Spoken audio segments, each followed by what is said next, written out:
Welcome back to the channel, guys. Round 22 is in the books. 2 rounds to go. So yes, I'll be going through my round 22 review today. Before we get into that, just a quick shout out to those that jumped onto my live on Sunday.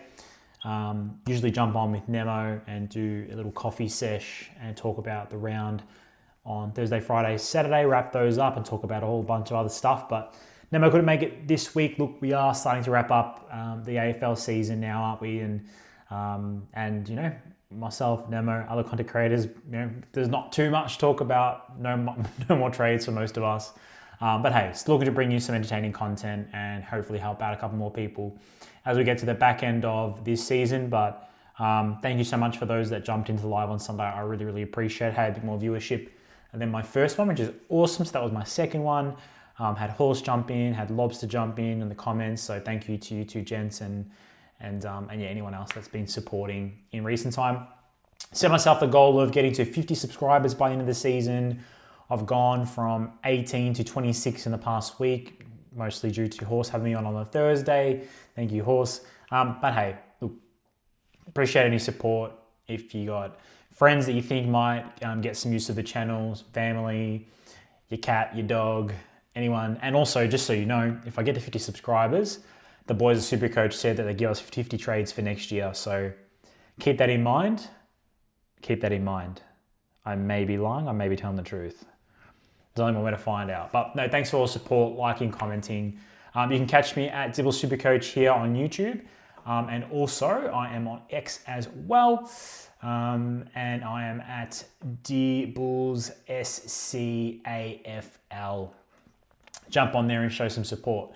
Now, what you're here for, you're here to look at my round 22 review. How did I go? Who did I have? Who did I not have? Who did I captain? Who did I not captain?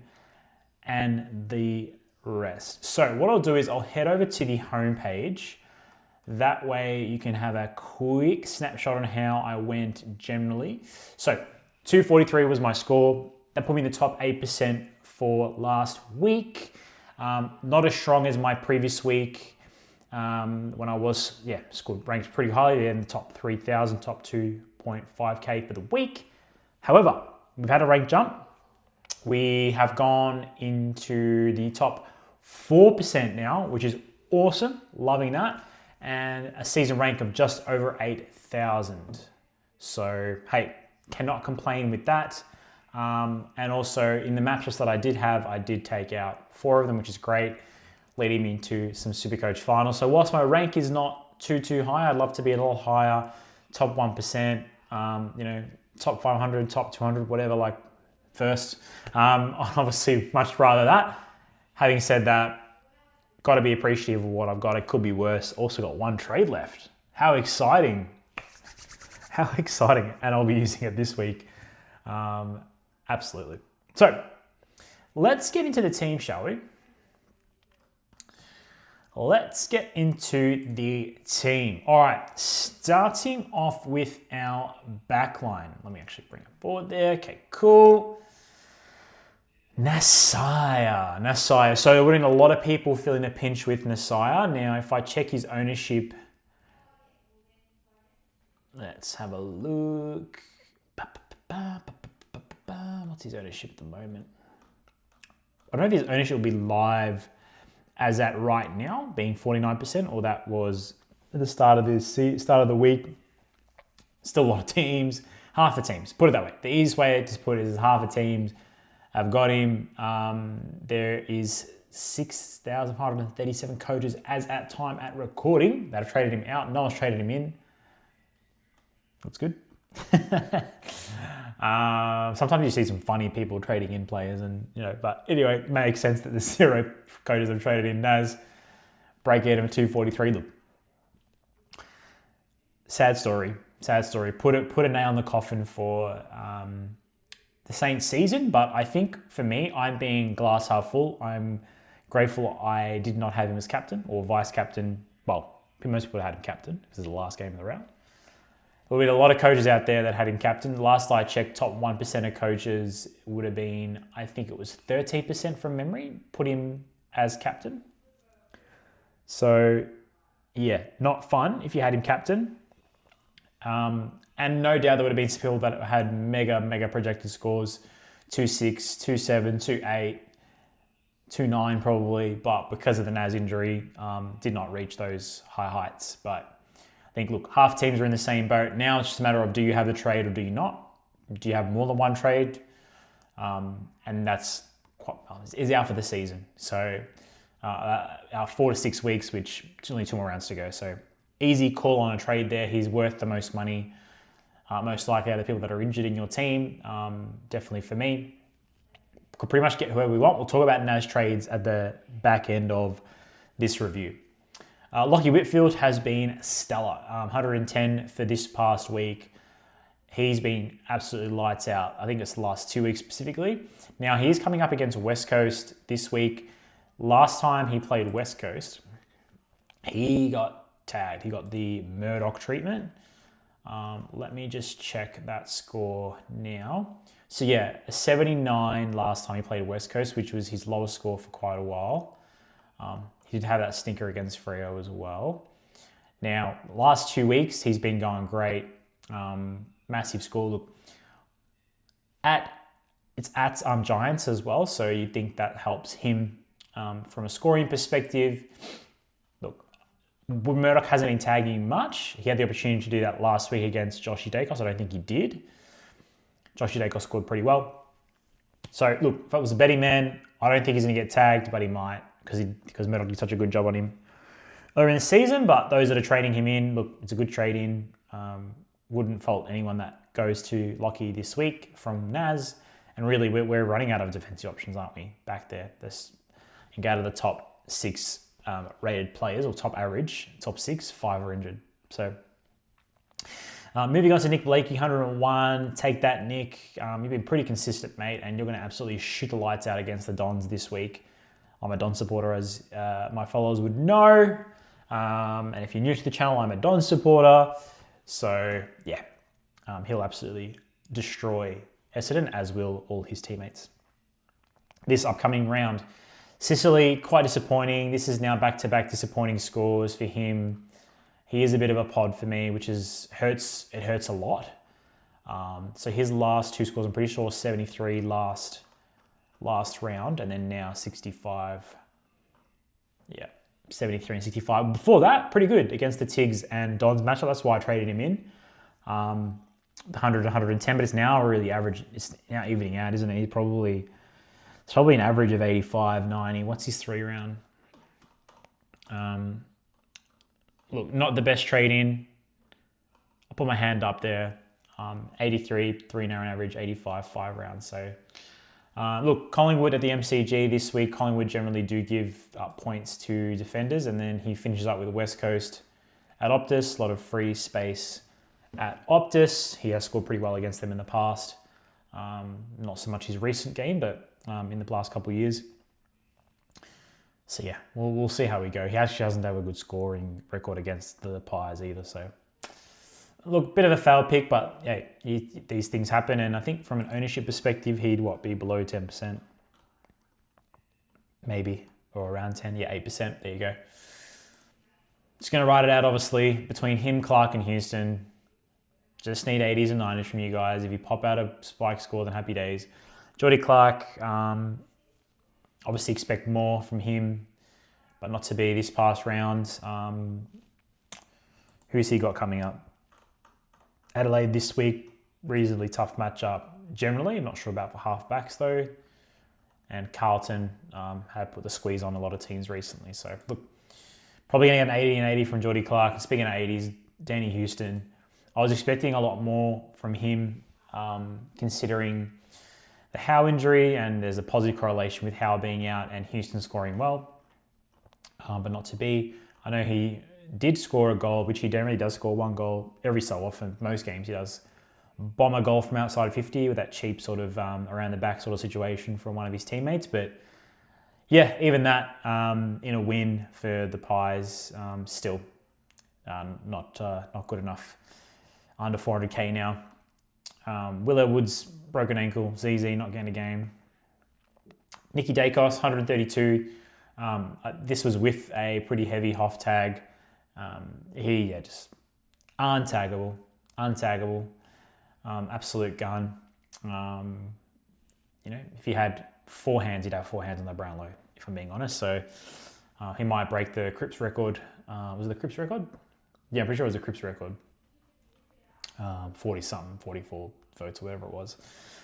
On track to break that most likely. So watch this space. If he doesn't win, Peter Dacos will go on an absolute rampage. So for Peter Dacos' sake and sanity, hopefully he wins. Gordon was my VC who I locked in. So pretty happy with 134.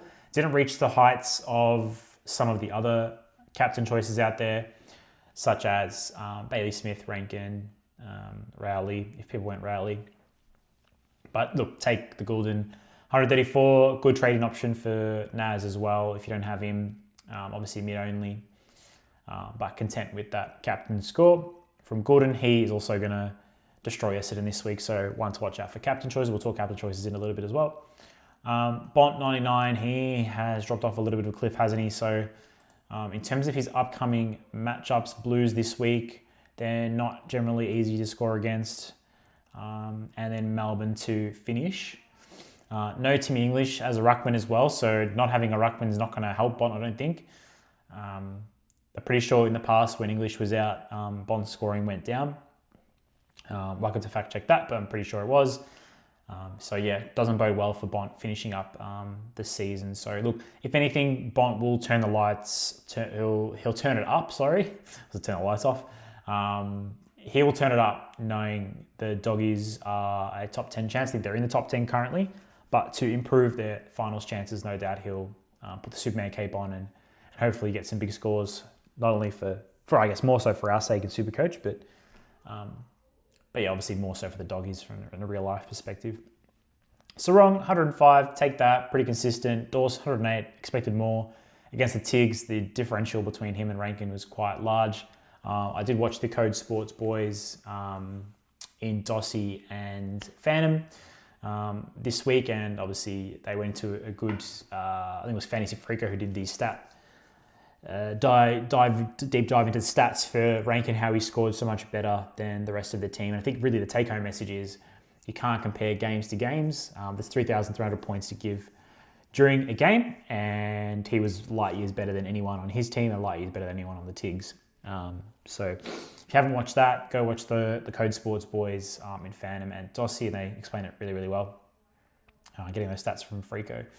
LDU 156, this came out of nowhere. Love this. I feel like LDU every sort of 3-4 weeks comes out and does a massive game, and then he gets tagged for a couple, and then teams forget about him, and then he has a big score again. So just that cycle approach. Been stoked with LDU for the year. Had him since the start of the season. Be interested to see what players actually have had since the start of the season. Be interesting to review that at the back end. I think when I wrap up this season, I'll probably go through things like, who lasted throughout the year, who are my best trades, my worst trades, who was my MVP, rising star, all those sorts of things. That's a nice little season wrap up and think about also lessons going into 2027 as well. I'm actually keen to play SuperCoach finals, just to keep the skills sharp. There is a money prize at the bank. I think it's a 70 grand Hilux, so not that I need a Hilux. I'm not a tradie. I'm an office worker, but nice to have. Might sell it, might not. But hey, let me know if you guys are playing SuperCoach finals this year and if you're interested, because I could do some content for SuperCoach finals as well. I think I might. There's a interest out there for that. I'm happy to do bits and bobs around that. Anyway, back to the team. Heaney 93. I think he got rested for a lot of Q4 when the game was all wrapped up against Port, which is fair enough, but he should kill the Dons this week. He's been just going 90, 90, 100, 90, 100, 90. His 5 round, I think, is like 95, 94, if not mistaken. 92. Last I checked, it was 95. But yeah, he's not playing like an uber primo, put it that way. So I had the sit play choice between Hawkahan and Sharpie. So I went Sharpie, locked that in. Always going to take a 96. Hawkahan had the Tigs matchup, but it was raining. So just really easy call there. Gorney played pretty well against Jackson. We'll take that score. Cherry 99. I'm hoping for a much bigger score against Geelong this week from Cherry. Could be a sneaky VC option. We'll see. Risk it to get the biscuit, but yeah, content with the 99 in any event. Sheasel 96. We can forgive Sheasel for going under 100. He's been going under 100 pretty much all season. Rankin 223. Yeah, I think when I checked the stats on this, people who captained him, people who captained and vice captained him wouldn't have been many people. I think it was perhaps between captain and vice captain would have been 5% of teams putting both together, VC and C. Because obviously if you put in VC, you would have locked it in most likely.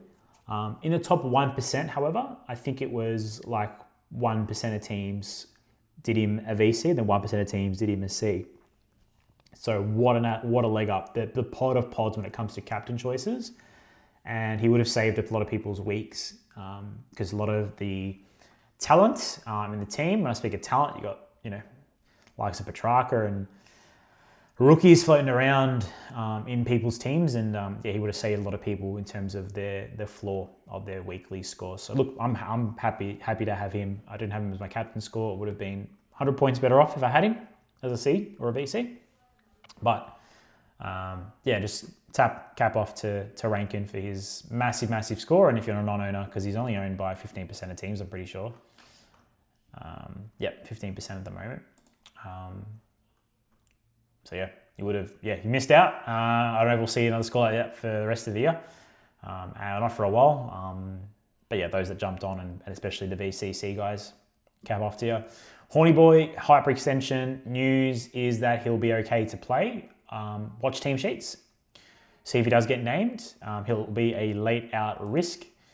In terms of the game time, it is 15th August Saturday, 8:10. So doesn't give us much time to do anything really, if I'm being honest. If Horn Francis, for me personally, if Horn Francis is out, he's out like running 22. So, but those that do have trades or could do maybe a bench loophole, probably consider it. Look, if he's named, assume he's playing, but maybe a laid out. If not, if he's named out, there's nothing I'm going to be able to do. Just hold on for dear life. I do have Sharp or Kahan. Maybe there's some stuff I can do regarding that, so I'll look into that. Cozzy Pickett, 118. Kudos to you, my guy. Been up and down most of the season, but nice to see up for this one. It's against Freo as well, so against the hard matchup. So kudos to you. Duzzy, you're an Essendon teammate. I feel for you. You were forward for most of the game as well. He's highly training, I think, from all reports. So sore and sorry, but he's been going gangbusters for the best part of 4 to 6 weeks, trying to put Essendon on his back. Track, no good. Chef's not cooking. Can't trade him. He's in my team. Nothing I could do about it. Would love him to smoke the competition out for the last 2 rounds. I'd be interested if Petrarca is a forward mid next year, which he will be, based on his recent splits. What price would you need to see from Track for you to actually pick him? For me, between that 4 to 450 mark. But you'd want to see the role. Is this the cliff? Is he actually ever going to bounce back? That's probably the big question. So we'll see. Walshy, 83, bit disappointing. The Blues obviously won this past round, but he did not cash in on that on the Saints matchup. So probably got tagged by Boxall, if not mistaken. So look, okay. Now to be productive for next week. So NAS. My thinking on NAS and from my personal situation is that I'd like to get the NAS replacements to be the highest possible scoring player for the next 2 rounds. So I'm taking a guess at that. I'm going to use data, matchups, whatever. So the idea behind this is for me to put him in my flex spot, which means I can get any player that I want. So I'll do a bit of shuffling around here with the NAS selection. So what I'm going to do is I'm going to put Hulkahan in my defense Now, I don't expect Hawker Hunt to be, equal scoring apple to NAS by any means. I don't think Hawker Hunt's going to do as well as some of the defender primos out there. I don't think he's going to do as well as Bowie. I don't think he's going to do as well as Mills. He's not going to do as well as who's left. There's not many defenders left. Bodie Euland, Jace Burgoyne. He's not going to do as well as these guys and Tom Stewart. So I can rattle him off. I don't expect Hawker Hunt to have comparable scoring to those guys. What I want is for Hawker Hunt to be a heartbeat. Now, if he's dropped, what am I going to do? Like, maybe I change my tact. Perhaps I needed to get a defender. Maybe my hand gets forced to get a defender in. Maybe, if he gets dropped. If he's named this round, I'm running it. So, currently it says that I have a mid-slot available. What I'm going to do is I'm going to put Walshy in my mids. Put Walshy on field. Oh no, it's flicked him back. I'll eventually put Walshy on field. So now I have a flex spot open. This is perfect. Let me just make my screen a bit smaller there.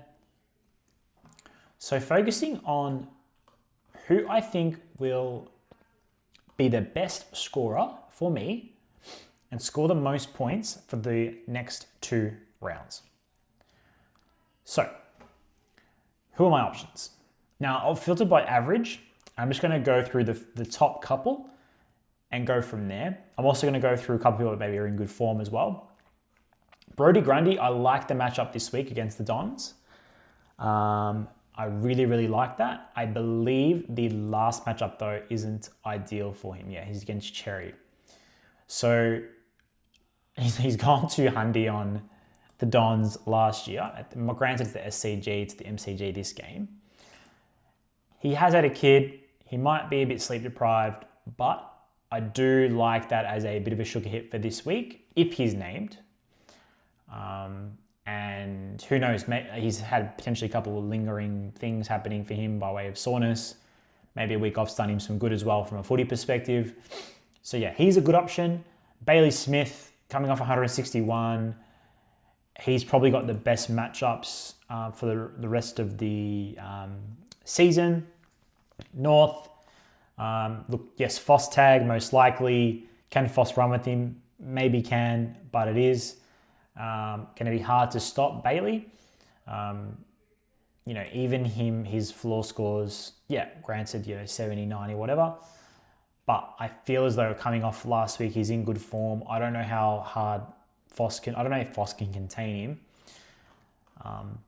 The Richmond matchup is the one. So even if at North he goes 100, 110 and it's not that big a score, I feel like that Richmond score is going to be huge. Geelong need to keep playing their players. They've had a lot of injuries. They're going to need a percentage boost.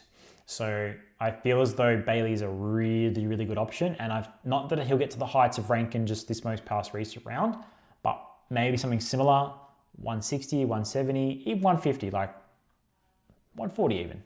Not being too crazy, but he does have the potential to go lights out. Reason being is because Geelong players generally, besides Holmes and Stewart and those types, they don't really score that much.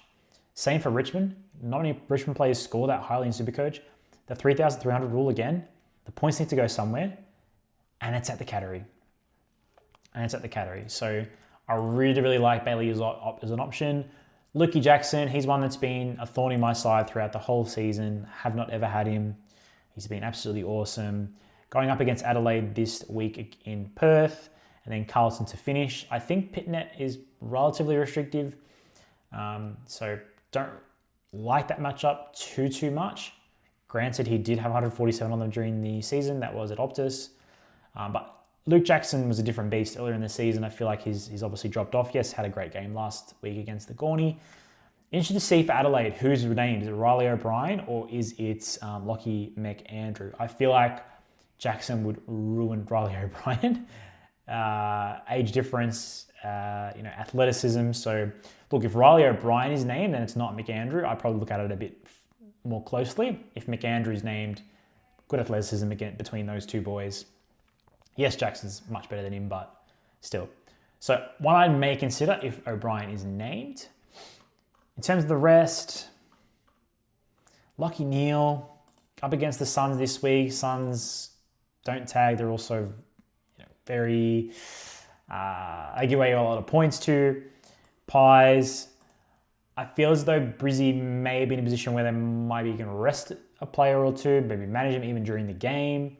They're going really well outside, obviously, the blemish from last week prior against the Blues. I just don't have a good feeling about Neil, if I'm being honest. Something in my gut tells me no good. Will Ashcroft as well, like I think he's the most expensive player on this list, is such his form. I like the Brisbane boys, but I just don't have a good feeling about it. For whatever reason. It's just gut feel. For me, guys, I'm going to lock in Bailey Smith. I'm going to lock in Bailey Smith. And the 65,500 that I got there can just rot. So how does my team look after that trade? So, Hawker Hahn in the back, covering NAS. Again, he's not going to do the best, but as long as he's playing, I'll take that. He's doing better than Petrarca anyway. I've got Sharpie on my bench. I'm going to flick Sharpie to my forward line instead of Petrarca. Petrarca's obviously doing terribly. Petrarca has a good score, Credit to him. Maybe he can look at a loop for someone. Don't know. But for now, Petrarca is benched. Horn Francis, if Horn Francis is out, the good thing is, let me just suss the game time.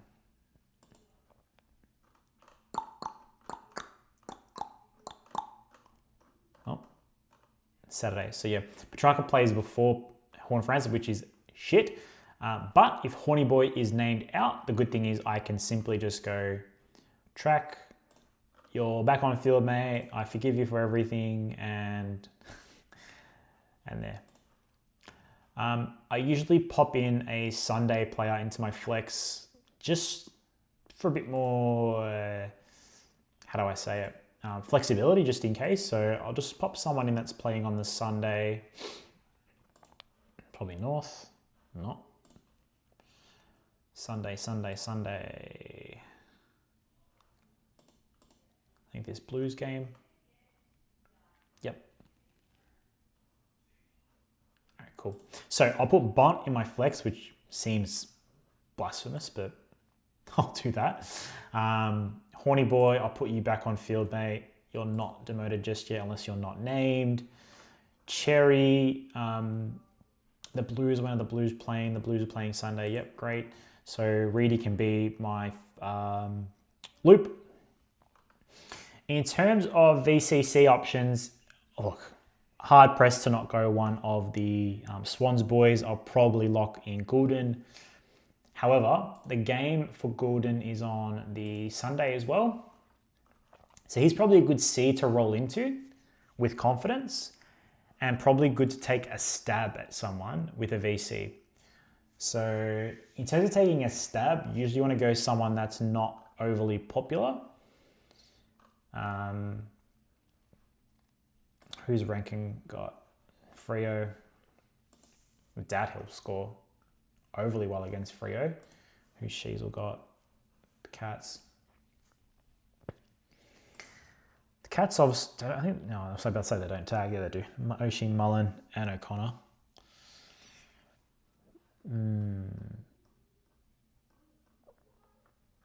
Tough one for the VC.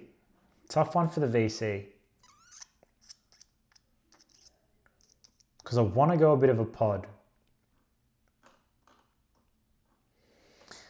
I don't know if I'll do this, if I'm being completely honest, but let's say I go Cherry as a VC pod. And then, when's Gorney playing? Saturday, Cherry, Saturday as well. Okay, cool. So I'll put Gorney on my bench. So if Cherry scores 150, 160, fucking he probably won't, but let's see. Lock in that loop, put Reedy as my C. Hopefully Reedy doesn't get named on the extended bench or in the team. I don't think he will, but he actually had a really good game in the VFL last week. I actually caught that game, so we'll see. So yeah, that's that's how I'm going to line up this week, guys, unless team sheets suggest for me to do anything differently. I'll leave it there. Probably a long video for round 22 review. Sorry, I'm very passionate and had lots to say. But thank you for those that jumped onto the live with myself and Horse on Thursday. Thank you to those that jumped onto the live by myself on Sunday. Please subscribe, like, comment. Let me know how you went this round. If you need help with any trades this week, who to go to for NAS. I did have a bit of a summary obviously there for my situation, but for your situation, if you're looking at a couple of cheaper options or defender options, you want some help, let me know. 2 rounds to go. Hope you guys smash your finals matchups this week if you're in some for Classic, and also hope you get some rank jumps for this week ahead as well. Thanks for the support. Thanks for the love. Catch you in the next one. Cheers.